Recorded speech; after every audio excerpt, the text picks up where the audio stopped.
आज के इस विश्लेषण में बात होगी हम सबकी सबसे बड़ी कश्मकश की, कंसिस्टेंसी यानी निरंतरता की ताकत। एक ऐसी ऊर्जा जो शुरू तो बड़े जोर शोर से होती है पर अक्सर बीच रास्ते में दम तोड़ देती है। हम रुक क्यों जाते हैं और सबसे अहम सवाल, बिना रुके आगे कैसे बढ़ा जा सकता है। आज इसकी बिल्कुल तह तक जाएंगे क्योंकि ये समझना हम सभी के लिए एक असल गेम चेंजर साबित होने वाला है। तो चलिए इसमें सीधे गहराई से उतरते हैं। क्या हमारी जिंदगी में अक्सर ऐसा नहीं होता? एक नया लक्ष्य तय होता है, एकदम नए जोश और पूरी ताकत के साथ। पहले दिन लगता है कि बस अब तो दुनिया बदल कर रख देंगे।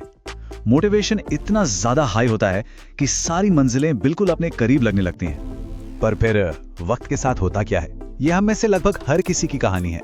दूसरा दिन आता है, सब कुछ बढ़िया चल रहा होता है, समय पर उठना, पूरा फोकस लगाना।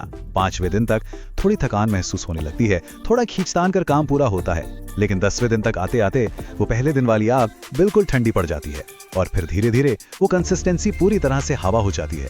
सारा उत्साह, सारा जोश जैसे गायब ही हो जाता है। और यही बात बिल्कुल सटीक बैठती है नेपोलियन हिल के उस बेहतरीन विचार पर। उनका कहना था कि सफलता सिर्फ उन्हीं के कदम चूमती है जो अपने लक्ष्य के लिए लगातार काम करते हैं, चाहे रास्ता कितना भी मुश्किल क्यों ना हो।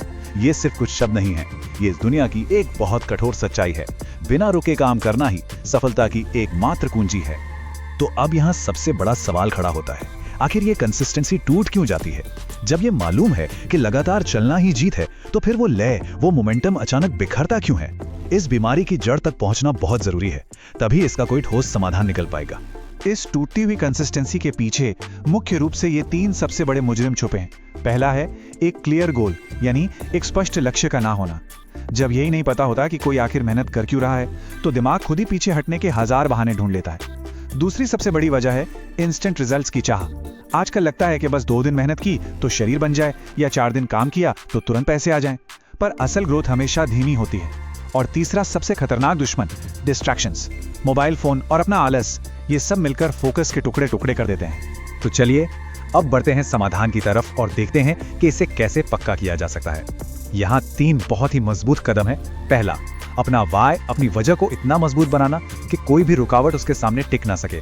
जब वजह बड़ी होती है तो आलस खुद भाग जाता है। दूसरा, छोटे छोटे कदम उठाना। कंसिस्टेंसी का मतलब पहले ही दिन 5 घंटे लगातार काम करना नहीं है, इसका मतलब है हर दिन थोड़ा थोड़ा आगे बढ़ना। और तीसरा कदम, डिसिप्लिन यानी अनुशासन को अपनी एक ऐसी पक्की आदत बना लेना जो कभी ना छूटे। और यहाँ पर सबसे अहम बात, मोटिवेशन और डिसिप्लिन के बीच का ये जो फर्क है ना, इसे समझना बेहद जरूरी है। सच्चाई तो ये है कि मोटिवेशन एक मेहमान की तरह है, यह हर रोज दरवाजे पर दस्तक नहीं देगा। ऐसे बहुत से दिन आएंगे जब बिस्तर से उठने का भी मन नहीं करेगा, लेकिन वो डिसिप्लिन ही है, वो अनुशासन ही है जो खींचकर वापस उस काम पर ला बैठाता है, चाहे अंदर से काम करने की इच्छा हो या बिल्कुल ना हो। अब जरा इस बहुत ही दर्दनाक संभावना के बारे में सोचिए। नेपोलियन हिल कहते हैं कि जो लोग हार मान लेते हैं वो सफलता से सिर्फ एक कदम दूर होते हैं। जरा इस बात की गहराई को महसूस कीजिए। कितनी तकलीफदेह बात है ये। क्या पता बस एक दिन और डटे रहने से, बस एक आखिरी कोशिश और करने से पूरी की पूरी जिंदगी बदल जाती। वो एक दिन का हार मान लेना एक बहुत बड़ी जीत को हमेशा के लिए छीन सकता है। और अब वक्त आ गया है इस एक ठोस सच्चाई को अपने जहन में हमेशा के लिए उतार लेने का। कंसिस्टेंसी कोई टैलेंट नहीं है, ये कोई ऐसी जन्मजात शक्ति नहीं है जो किस्मत वालों को मिलती है।